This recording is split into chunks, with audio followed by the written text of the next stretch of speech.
Do you believe that God's at work right now in ways that you can't see behind the scenes? Yeah. It's like God was working. God was moving. It's almost like God knew what we needed before we even knew it ourselves. If you look down in verse 8, you'll see Jesus make just that statement. In verse 8 of Matthew 6, Jesus said, "Your Father knows what you need before you ask Him." Not after you ask Him, right? God doesn't find out what we need after we ask Him, like, "Oh, thank you for letting me know. Thank you for filling me in. I wasn't aware of what your needs were until you told me what they were." No, Jesus said God knows, the Father knows what you need before you ever even ask Him. That is an awesome, awesome truth. And He knew that we needed right now to focus on prayer. That is what we need as a people. That's what we need as a church. That's what we need as a nation. That is what we need. That's what you and I need as individual Christians. We have to be a people who are not only focused on prayer, but intent on actually being a people of prayer. We need prayer right now more than ever. Well, it's not that we need it more than ever, but if you haven't noticed, maybe you're aware of the fact that you need it more than ever. Maybe you always knew you needed it, but now you're really aware of just how much you need it. Sometimes it takes things like this to happen to remind us that we're not in control, to remind us that we don't pull the strings, that there is someone else working behind the scenes, working above the scenes, working below the scenes, working all around us. And in times like these, remind us that we need desperately to be in touch with that one. We need to be in touch with God. But the problem is, for many of us, and I don't know if this is you or not, but many of us have been doing it wrong. We've been doing it wrong. Have you ever done something a certain way for a long time and you thought you were doing it the right way until someone came along and showed you the way that it was actually supposed to be done? Ever done that? You've been doing something a certain way, and then someone comes along and says, "That's not how you do that." And you go, "Really? Oh." It's like fitted sheets. I thought fitted sheets for the longest time were just some cruel practical joke that somebody was playing on us. Have you ever tried to fold a fitted sheet? I mean, how many of you, you think that the way to fold a fitted sheet is just to take it and kind of crumple it up and ball it up and then flatten it and then put it underneath some other sheets to keep it flat? I mean, you thought that's how it is. And somewhere in the back of your mind, you know that's not the way to do that. Somewhere in the back of your mind, you know, I'm doing this wrong because, you know, at some point in time, that thing came in a package, right? You saw it when it was in its wrapper, and it was folded nice and flat and neat, and you pull it out. But somewhere, after you pull it out and unfurl it and wash it, it's like this dark spell comes over it, and you are never able to get it folded again. And from that point on, you just crumple it up into a ball and shove it up in your closet. Well, that's how I did it for the longest time. It was a very frustrating kind of process. And then someone shared a video with me. Now, a lot of you, you only begrudgingly accept the internet. You're like, okay, it is what it is. I accept that it's a part of life. But do you know there are actually some very useful things that you can find on there? Well, someone shared with me a video about how to properly fold a fitted sheet. It was just like, oh man, the world opened up to me. It's a whole new world. I watched the video and I go, I've been doing it wrong all these years. All these years. There is a way to do this. Now, I'm still not good at it. I mean, I know you got to pull the corner from the inside and pull it together and all that. I understand there is a way to do it. I'm still not good at it. Most of the time, especially when I'm busy, see if this doesn't apply to prayer just a little bit, especially when I'm busy, I still revert back to doing it the other way and just ball it up, stick it under something else and put it in the closet. You can ask Brooke about that. But now I know that there's a way to do it. I wonder about you in prayer. I wonder if you've been doing it wrong all these years. You say, wait a second. What do you mean doing it wrong? There's not a wrong way to pray, is there? Like I thought that as long as I do it sincerely, that I'm doing it right. How can I be doing it wrong? Well, listen, how many of you know that you can do something sincerely and be wrong? Do you know you can be sincerely wrong about things? So there are people that are sincere in things, but they're sincerely wrong about those things. So how can I know that there is a wrong way to pray and a right way to pray? Well, for one, because Jesus teaches us that. We see it even in the context of this passage. There is a wrong way to do it and a right way to do it. And if there's a right way to do it, which there is, which we're going to be looking at over these next 5 weeks, then don't you want to be doing it the way Jesus taught us to do it? Do you want to keep on doing it the other way, the frustrating way, the balling it up into a messy ball way, the flatten it out by sticking other sheets on top of it way, the frustrating way, the discouraging way? Don't you want to do it God's way? I want to do it God's way. Because the wrong way leads to nothing but frustration, disappointment, and discouragement along the way. So let me ask you this morning. Does your prayer life ever frustrate you? Does your prayer life ever discourage you? Does your prayer life ever disappoint you? Do you ever find yourself going, maybe prayer is like this big practical joke that God played on us? Like He told us we need to do it. He told us it's important, but there's really not any way for me to do it. Do you ever feel like something's missing in your prayer life? I think Jesus, listen, if that's you, and if I asked you to raise your hand and you didn't raise your hand, I'd be shocked. Because most Christians, at some point in time in their prayer life, experience the frustration of feeling like they're doing it wrong, the disappointment of feeling like they're doing it wrong, the discouragement of feeling like they're doing it wrong. Most of us do that. And listen, Jesus understands where you're at in that, and He ain't mad at you about it. He's not mad at you about it. How do I know that? Because we see it play out in His original 12 disciples over and over and over again. His original 12 disciples literally watched Him in the flesh for 3 years model what prayer is supposed to look like. God Himself, the second person of the Trinity, God in human flesh, walked around and modeled and showed His disciples how to pray. But He didn't just model it for them, He taught them how to pray. And He didn't just teach them one time, He taught them more than one time. How many of you need to hear something more than once in order to get it? Like one time is just not enough. You need to hear it over and over and over again. Most of us do not have photographic memories.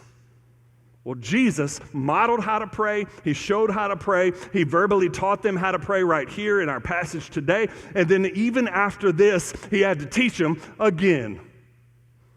And even after all that, sometimes His disciples would still come up to Him and ask Him like they have never heard it before. Has anybody ever asked you a question like that you know you've already told them the answer to, and you're going, for real? I just told you.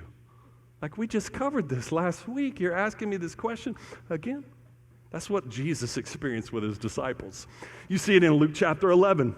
And Luke chapter 11, verse 1 says, now Jesus was praying in a certain place. So He's modeling it. He's showing His disciples what to do. He's modeling it.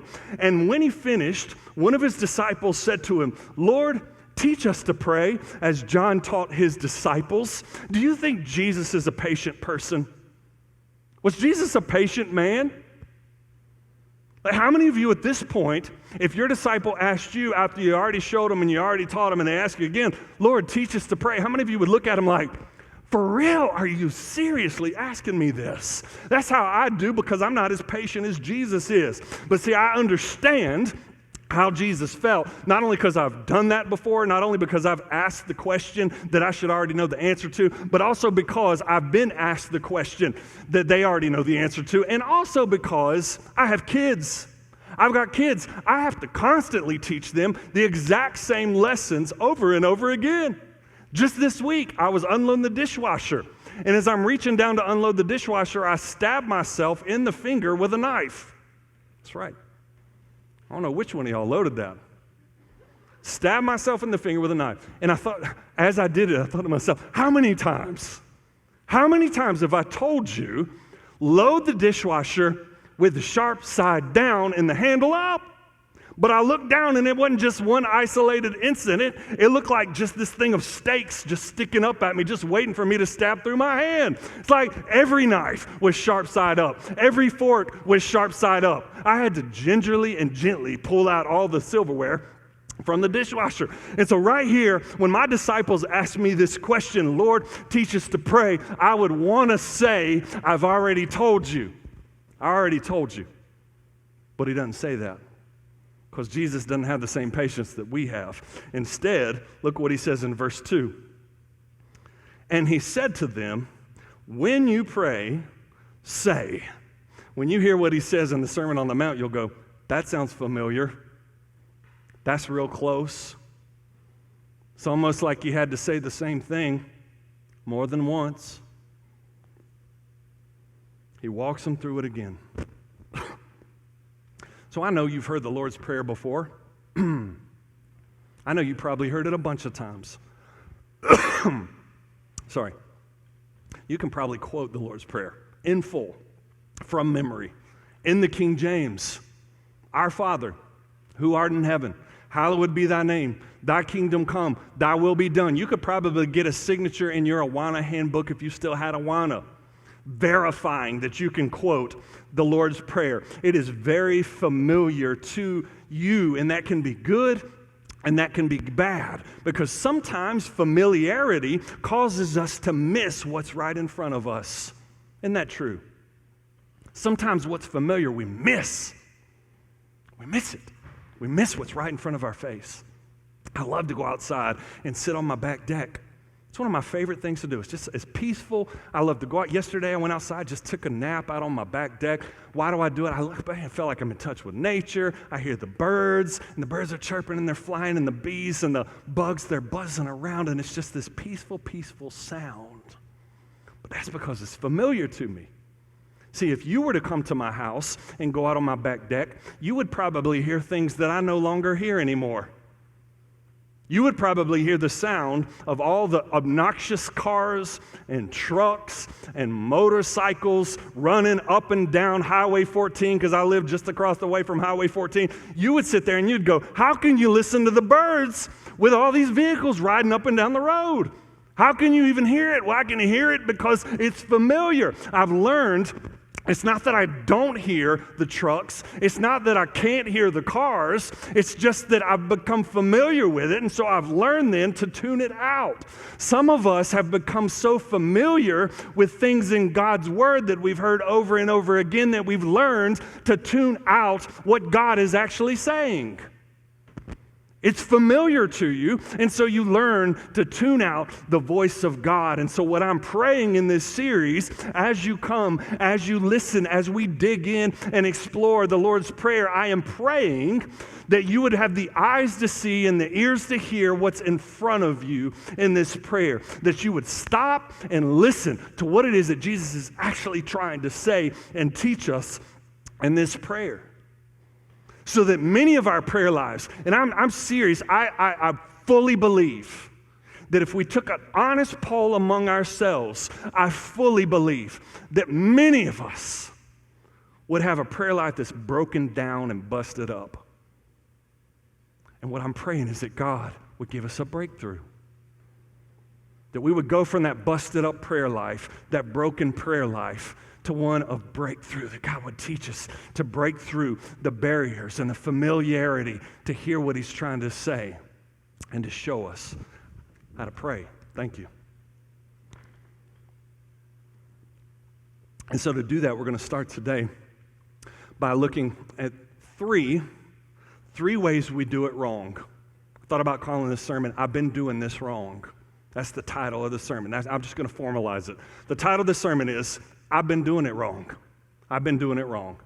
And so here's three ways we do it wrong that Jesus shows us right here. And I'm borrowing the outline itself, the wording of the outline, from a great little book. If you're the kind that likes to go pick up books that someone recommends or whatever, there's a great little book from a guy named Ken Hemphill about the Lord's Prayer. And this is where I get these the wording of these 3 points. He calls it 3 common problems we introduce into our prayer habits. 3 common problems, 3 ways we do it wrong that have been introduced into our prayer habits. You see if any of these apply to you. The first one is the phantom prayer. He calls it the phantom prayer. You can get a lot from one word. Sometimes you can build a whole sermon off of one word, and the one little word in verse 5 is the word when. When you pray. When you pray. Go all through this section, you'll see when you pray over and over again. Keep on going, you'll see when you fast, when you give, when you pray. Let me ask you this. When do you pray? When do you pray? He says, when you pray, when do you pray? And again, if we're honest, most people, many people, either don't pray or their prayer life is at best the blessing before they eat, right? You learn that you have to say your blessing before you eat, and I think that's good, and you should do that. But this is the sum total of a lot of your prayer lives. Lord Jesus, thank you for this day. Thank you for this food. Pray that you strengthen and nourish our bodies with it. In Jesus' name, amen. Like, that's your daily prayer. That's it. And I don't know who you are. I'm not calling anybody in particular because I don't know how you pray, but I know that's the extent of a lot of believers' prayer lives. You know what? I say that because I've been there. I've been to where that is the extent of my prayer life. A blessing before a meal, or maybe a now I lay me down to sleep before I go to bed. Why is that? Why is that the case? Because it's hard. I mean, if we're honest, prayer is hard. Martin Lloyd-Jones had this to say about it. He said, everything we do in the Christian life is easier than prayer. Everything. This is one of the greatest preachers of the 20th century. Everything we do in life is easier, in the Christian life is easier in prayer. I wonder if that's true for you.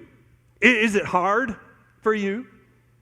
Is prayer hard for you? It is hard. But you know, he goes on, it's not just hard, but it's good. It's not just hard, but it's worth it to pursue it and to keep going even though it's hard. He said prayer, listen to this, is the highest activity of the human soul.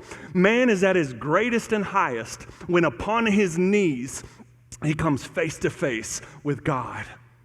When are you at your greatest? When are you at your highest? You are at your highest and your greatest when you're on your knees, face to face with God himself. But it's hard. But the phantom prayer is the person who hears that and goes, yeah, I believe that. Do you believe that? Yeah, I believe that. Do you believe that? Yeah, I believe that. We all believe that. But the phantom prayer is the person that says, yeah, I believe it's good. I believe it's worth it. And then for whatever reason, they continue not to practice it. Jesus says here, when, not if. When. Jesus expects us to pray. It's not just an expectation from him. It's a requirement. It's a command from God. There's this really interesting passage in 1 Samuel chapter 12 where the prophet Samuel's given his farewell address to the people of Israel. And he's saying some hard things to them. He's saying some very convicting and painful things to them. He's calling them out for the sin of rejecting the kingship of God. And he said, you're rejecting God's kingship. You've rejected God's kingship. And instead, you want a human king to come and rule over you. And so he's telling them all this. And to their credit, they're convicted. It hurt them. It hit them right in the heart. And they say, hey, pray for us. Pray for us, Samuel. They go to Samuel. I don't know why they didn't go to God, but they say, Samuel, pray for us. I don't know why they didn't pray to God themselves, but they say, Samuel, pray for us. And listen to what Samuel says, verse 23. Listen carefully how he words his answer. He says, moreover, as for me, far be it from me that I should sin against the Lord. What's the sin? By ceasing to pray for you. He said, to cease to pray for God's people is me sinning against the Lord. How many of you have ceased praying? Maybe at some point in time you had a vibrant prayer life. Maybe at some point in time you had a faithful prayer life before God. But how many of you at this time you've ceased? You used to pray, but now you've ceased praying. How many of you haven't ever started? For whatever reason. You've never had a vibrant prayer life. This is not bashing. This is not calling you out. This is saying, confronting you, saying, this is what the Word says. What is it that keeps you from praying? If you've ceased, if you never really started, what is it that keeps you from it? And I know the reasons. I know why people say they don't pray. I know you don't have time. I know you're very busy. We're all very busy. I know you've got to get to work in the morning. I know you don't feel like you know what to say. I know that you're not a talker. Some of you don't talk very much. And so you have a hard time talking to people, and you have a hard time talking to God. I know that you don't feel like you know what to say. I know that you get distracted. I know that your mind starts to drift. I know that your mind's somewhere else right now. You're not thinking about what I'm saying. You're thinking about going to lunch. You're thinking about what you have to do later on in the day. You're thinking about the fact that he said he's shortening the service, but he doesn't seem to be shortening his sermons ever. You're thinking it's not working. You're thinking God stopped listening the way that we stop listening when somebody just keeps on talking. So what's the answer to this problem? Again, for some people the answer is, it's too hard, I just won't do it. But that might be the biggest prayer mistake that you can make. Because listen to this, you can always tweak the way that you pray, but you can't tweak something you don't do.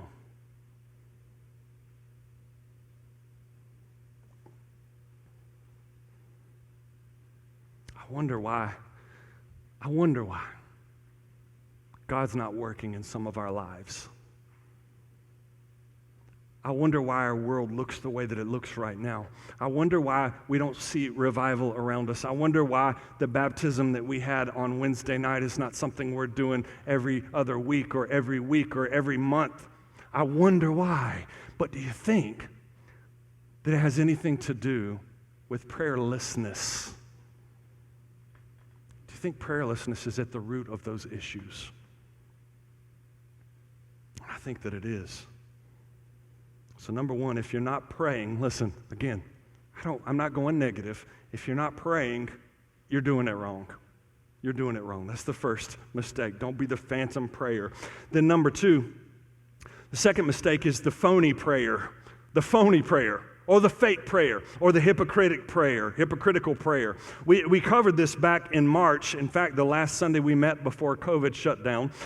So if you missed that message, you can always go back and listen to it. But I'm just going to sum up what I said pretty quickly back then, because it's good to be reminded. Look what he says in verse 5. In verse 5, Jesus said, "And when you pray, you must not be like the hypocrites, for they love to stand and pray in the synagogues and at the street corners, that they may be seen by others. Truly I say to you, they have received their reward." So I want to tell you three things about a hypocritical prayer, three things about a phony prayer. Number one, a phony prayer is performing for the wrong audience. He wants to be seen by others. Jesus said that word a bunch of times in this passage. See, to be seen. God who sees. And remember that word see, if you were here back then and you remember, is the same word that we get our word theater from. And so the idea is that our lives are a movie that we want other people to watch. And so the question is, do you want God to be watching your movie, or do you want other people to be watching your movie? Who do you hope is watching the movie of your life? And the hypocrite is hoping that everybody else is watching their movie. And that's why they stand up and they pray very loudly, and they use fancy words, and they use flowery language, and they always speak in King James only when they're praying. That's why they're doing that when no one else is around. Why? Because he's not praying for God to hear. He's praying so other people will see him. He prays for other people to see him. Second, the phony prayer prays with the wrong motive. They pray with the wrong motive. What's the motive? Approval of other people. They want other people's approval instead of God's approval. Have you ever, this goes two ways. One's the good way, like you pray a really good prayer. Have you ever prayed a really good prayer, public prayer? You know what I'm talking about. Like you nailed it. It's like, man, they called on me to pray, and I'm not trying to brag, but my prayer was really good. It was very genuine. I bet people were moved when they heard it. You're praying for the wrong motive. On the other hand, have you ever been called on to pray and you just like beating yourself up when you leave, like, oh, man, I made myself look so stupid. I didn't know what to say. I said the wrong things. I got tongue-tied. I didn't sound fancy like that other guy that prays. And man, what a real sneaky prayer. Okay, you're praying for the wrong motive. It's not about what other people think when you pray. It's about what God thinks. Number 3, they pray for the wrong reward. They pray for the wrong reward. Jesus said at the end of verse 5, truly they have received their reward. What's the reward? What are they desperately hoping people are going to do when they pray? They want this. They hope everybody's going to clap. Man, they hope everybody's going to leave and just be like, whew. Boy, Josh's prayer. One of the most powerful prayers I've ever heard. They desperately hope to hear that. God, that's what they want. They want the temporary, fickle applause of other people. And Jesus said they'll get that if they do a good one, but that's all they're going to get. He said they've received their reward. That's all they're going to get. So the phony prayer prays for the wrong audience, prays for the wrong with the wrong motives. They're praying for their own glory instead of God's glory, and they pray for the wrong reward. They want that applause. They want that approval, and they want that applause. So how do we deal with that? If that's you, if you're the phony prayer, maybe you're the phantom prayer, but maybe you're the phony prayer, you pray for all the wrong reasons, for all the wrong people. If you're the phony prayer, the fake prayer, the hypocritical prayer, what is the solution to that? How do we deal with that in our hearts? How does God deal with that in our hearts? Well, he tells us in verse 6. In verse 6, he says, but when you pray, go into your room and shut the door and pray to your Father who is in secret. And your Father who sees in secret will reward you. Go into your room, shut the door, and pray in secret. How do I deal with the phoniness and hypocrisy in my heart? I do it by going to that secret place. I do it by going to that inner room. Jesus is saying it's in that inner room. It's in that secret place. It's in that place with no windows. It's in that place where no one can see what's going on, where no one can hear you but God, where no one can see you but God. It's in that place where God begins to mold your heart and change your heart and shape your heart and fix your motives and fix your pursuit and your drives. And again, it's in that secret place where we discover the real condition of our spiritual life. That's what John Stott says. When I examine myself in private, when I'm alone with God, then he begins to shape me. And that means that when I've spent time with the Father in the secret place, then when I go out into public, what you see in me is going to be the overflow of all the things that happen in that prayer room, in that secret place, in my alone place, in that inner room. It'll be the natural overflow of my relationship with God. I won't be putting on a show. I won't be faking my passion. I won't be having to use big words. I'll be genuine. I'll be speaking from the heart. I'll be talking to God even when other people are around. But you have to go to the secret place for God to begin to do that work in you.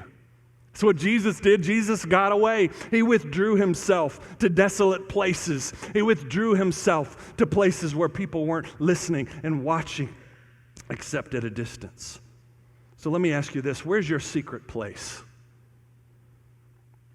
Where's that place you go to get away from others? That place you go just to be in the presence of God? Where is that place for you? And I know if you're a parent, if you're a mom, if you're a dad, you're probably like, I have no secret place. There's nowhere I can get away. Everywhere I go, my kids show up. I go into my room and then they come in there. I go into my closet, they find their way into the closet. I go into the bathroom, they come busting in the bathroom. There's nowhere I can go. Go, if you can get away, get away. Where's your secret place?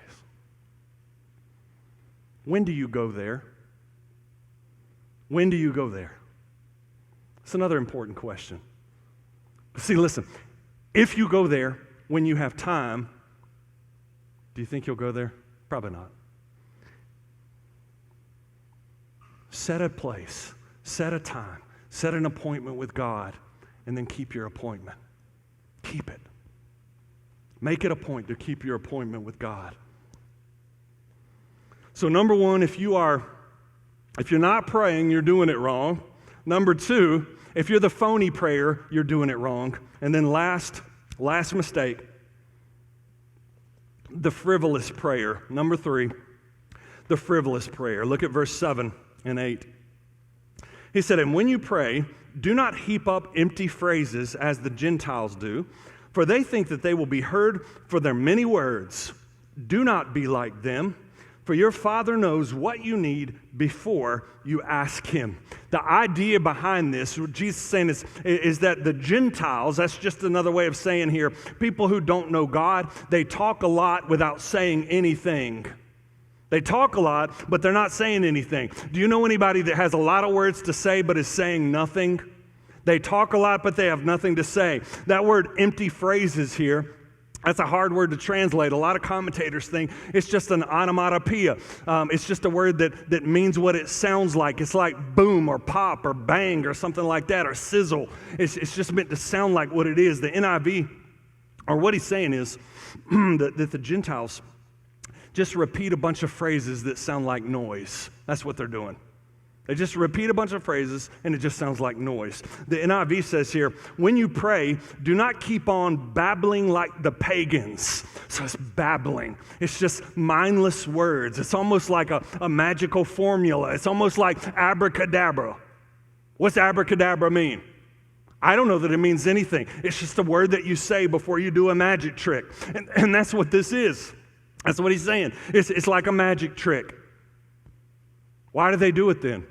Jesus says this, they imagine that they will be heard for their many words. So if I say the right thing, if I use the right words, if I pray in King James English, if I pray like the man who got called on to pray a lot at church because he was a good prayer and it sounds good, then God will hear me. It's like the abracadabra prayer. That's what this is. This is the abracadabra prayer. It's a way to you say the right thing to manipulate God to get what you want. And Jesus said in verse 8, don't be like them. Is there a wrong way to do it? Is there a wrong way to pray? Yeah. Don't be like them. Don't do it like that. This ought to free a lot of you. So how do I get a breakthrough? This is part of you getting that breakthrough. You don't have to use just the right words when you talk to God. You don't have to use just the right formula. You don't have to be wordy. How many, when you're praying to God, you say 15 words when 3 would do? How many of you, when you're praying to God, and you just want to say, Lord, help me? 3 words. That's all you need to get across. God, help me. How many of you transform that into, oh, Heavenly One, I beseech thee now. Like, you don't have to do that. You don't have to do it that way. You can be simple. Speak simply.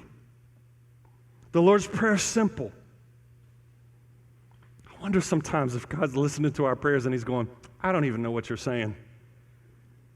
It's like, I know you don't know what you're saying, and if you don't know what you're saying, I don't even know what you're saying. You're just talking. You're just babbling. You're just heaping up empty phrases that don't mean anything. Why? Got to get God to hear me. He hears you. He hears you already. If you belong to Him, He hears you. If you're His child, He hears you. We'll look at that next week. Our Father. Your dad hears you. Your Father hears you. Kids learn to manipulate their parents. I love kids, but they learn to manipulate their parents. I love my kids, but they've learned to try to manipulate their parents. If I say it this way, I'll get this answer. If I ask them like this, they'll give me what I want. And sometimes we take that and we transfer that into our relationship with God. If I ask God this way, I'll get what I want. If I say the right words, I'll get what I want. We don't have to manipulate God. We don't have to speak loudly. We don't have to get him to hear us. No, verse 8 says, your Father, why do we not have to do this? For, do not be like them. Why not? For, your Father knows what you need before you ask him. If you're praying the frivolous prayer, the wordy prayer, the meaningless babbling prayer, the abracadabra magic formula prayer, you're doing it wrong. I'm going to close this in just a second in prayer. Before I do, I want to ask you, though, have you been doing it wrong? These aren't the only mistakes we make in prayer. And I hate to leave it all on negative. Next week, we're going to come back and we're going to look at the positive side of things. Next week, we're going to come back and Jesus says there in verse 9, he says, pray then like this. Isn't that interesting? Is there a wrong way to do it? Yeah, don't be like them. Don't do the phantom prayer where it's too hard so you don't do it, where you're too busy so you don't do it, where you don't know what to do so you don't do it, where you just crumble your prayers up into the ball, the messy ball like the fitted sheet, and stick it in the closet. Don't be the phantom prayer. Don't do the phony prayer. Who are you praying for? Who are you praying to? Who is your audience? What's your motive? What reward do you hope to gain from it? Don't be the phony prayer. Number 3, don't be the frivolous prayer. You don't have to manipulate God in order to hear. He knows, he hears before you ask. I wonder if you're hearing this and going, the first step for me is just to make a commitment to praying. I just need to do it. I'm open. I want to hear what God says, but I need to commit myself to rejecting these wrong ways to do it. I want to say, I don't want to do it like that anymore. Do not be like them. I don't want to do it like that. God, I want to do it your way. I'm committed now. I'm committed to starting this journey of learning how to pray. That was the disciples' question in Luke 11. Lord, teach us to pray. He already told them. How many times has someone told you how to pray? If you grew up in church, this is not the first sermon series you've ever heard on prayer, right? It probably, likely won't even be the best. But it can be for you if you'll commit yourself to seeing what's right in front of your eyes, to take what's familiar and to listen and say, God, I want to do it your way. I want to pray your way. Teach me how to pray.